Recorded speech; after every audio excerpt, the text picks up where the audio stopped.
लोगों का चांद पर बसने का सपना जल्द सच हो सकता है। चांद पर इंसानों की बस्ती बसाने को लेकर रिसर्च कर रहे वैज्ञानिकों को बड़ी कामयाबी मिली है। चांद की मिट्टी में पौधे उगाए गए हैं। अब इससे ये स्पष्ट है कि चांद पर खेती की जा सकती है। वैज्ञानिकों के लिए ये काम काफी कठिन था, लेकिन उनको इसमें कामयाबी मिली है। चांद पर खेती करना कठिन कार्य है, क्योंकि वहाँ की पथरीली मिट्टी है। अगर अंतरिक्ष यात्री लंबे समय तक चंद्रमा पर रहते हैं तो उन्हें ताज़ा खाना नहीं मिल पाएगा। चांद पर पृथ्वी की मिट्टी को लेकर नहीं जाया जा सकता है, क्योंकि खर्च बहुत अधिक आएगा। इसकी वजह से वैज्ञानिकों ने टेस्ट किया है कि चंद्रमा की मिट्टी में फसल उगाई जा सकती है। अमेरिकी अंतरिक्ष एजेंसी नासा अपोलो मिशन के दौरान धरती पर चांद से कुल 382 किलोग्राम पत्थर लाए गए थे। लेकिन सवाल ये है कि जहाँ तक हमें पता है कि चांद पर लोगों ने रहने का सपना देख लिया, अपने लिए कपड़े भी पूरे कर लिए, यानी एस्ट्रोनॉट के कपड़े, और कमी थी तो बस खाने की, यानी कपड़ा मकान तो पूरा हो चुका था, अब बारी थी रोटी की, वो भी नासा ने पूरी कर दी है। और इस तरह आज की हमारी इस वीडियो में जानेंगे कि किस तरह से नासा ने रोटी, कपड़ा और मकान का ये मुकाम पूरा किया है। दोस्तों, आज से करीब 50 साल पहले इंसान ने चांद पर कदम रखा, लेकिन हमारी जात कभी वहाँ टिक नहीं पाई। कहीं भी टिकने के लिए 3 चीजें चाहिए होती है, रोटी, कपड़ा और मकान। कपड़ा मान लो एस्ट्रोनॉट का सूट है, मकान यानी मून बेस भी बना लिया जाएगा। लेकिन सवाल ये है कि रोटी कहाँ से लाएंगे? इस सवाल का जवाब मीलों लंबा है, लेकिन साल 2022 के मई महीने में एक छोटा सा कदम उस तरफ बढ़ा दिया गया है। 13 मई 2022 को पहली बार चांद की मिट्टी पर पौधे उगाने की पुष्टि हुई। चांद पर रोटी की कहानी जो 50 साल पहले शुरू हुई थी, वो यहाँ तक कैसे पहुँची, आगे कहाँ तक पहुँचेगी, इस घटना के मायने क्या हैं? अंतरिक्ष की ज्यादातर कहानियों की तरह ये कहानी भी शुरू होती है स्पेस रेस से। दूसरे विश्व युद्ध से फुरस्त होने के बाद अमेरिका और रूस के बीच शीत युद्ध शुरू हो गया। दोनों देश हर चीज में कंपटीशन करने लग गए। जब धरती से बोर हो गए तो अंतरिक्ष में रेस लगाने लगे।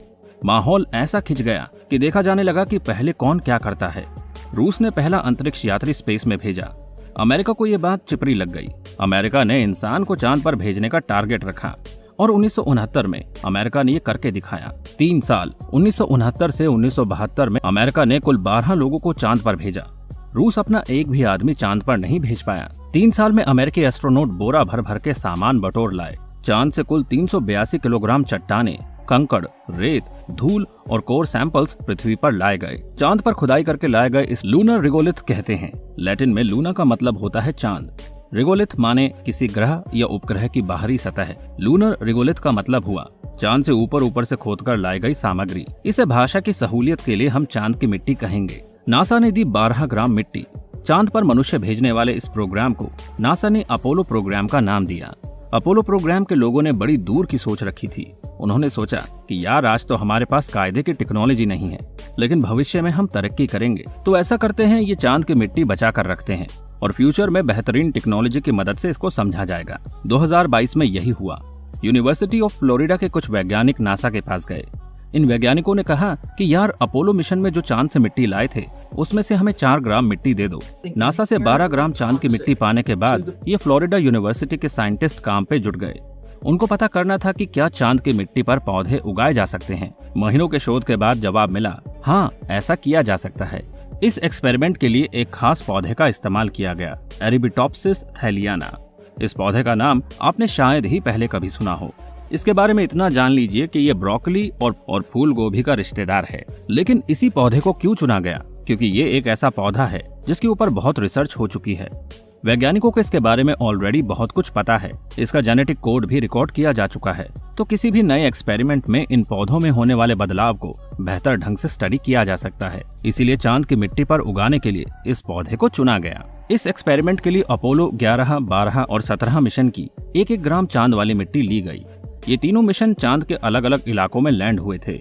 इन तीनों इलाकों की मिट्टी डिफरेंट है। 1-1 ग्राम मिट्टी को 3 छोटे ट्यूब्स में पानी और बीज के साथ मिलाया गया और पोषण के लिए इनमें रोजाना एक न्यूट्रिएंट सॉल्यूशन डाला गया। इन तीनों के अलावा अन्य चीजों में भी उस समय ये बीज लगाए गए, जैसा कि ज्वालामुखी की राख और पृथ्वी के कुछ दुर्गम इलाकों से लिए गए सैंपल्स। इन्हें तुलनात्मक अध्ययन के लिए रखा गया, ये देखने के लिए कि पृथ्वी के कठोर इलाकों की तुलना में चांद की मिट्टी कैसे परफॉर्म करती है। कुल मिलाकर वैज्ञानिकों के पास कुल 6 सैंपल हो गए, जिनमें से 3 चांद की मिट्टी के थे और 3 पृथ्वी के।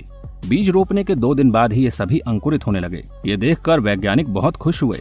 उन्हें उम्मीद नहीं थी कि चांद की मिट्टी वाले पौधे उगेंगे। इससे ये पुष्टि हुई कि पौधों के अंकुरित होने में चांद की मिट्टी कोई दिक्कत पैदा नहीं करती। 6वें दिन तक करीब हर पौधा एक जैसा दिख रहा था, लेकिन 6वें दिन के बाद पौधों ने अलग अलग रास्ते पकड़ लिए। चांद की मिट्टी वाले पौधे जूझने लगे, उनकी ग्रोथ धीमी हो गई, उनकी कुछ पत्तियों में लाल निशान पड़ने लगे और कुछ पत्तियां पूरी तरह विकसित नहीं हो पाई।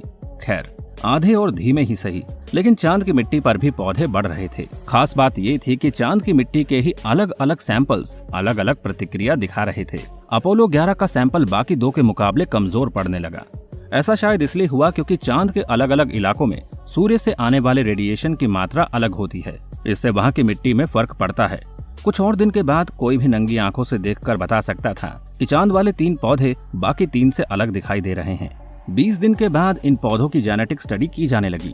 जीन्स हर जीव की बुनियाद तय करते हैं।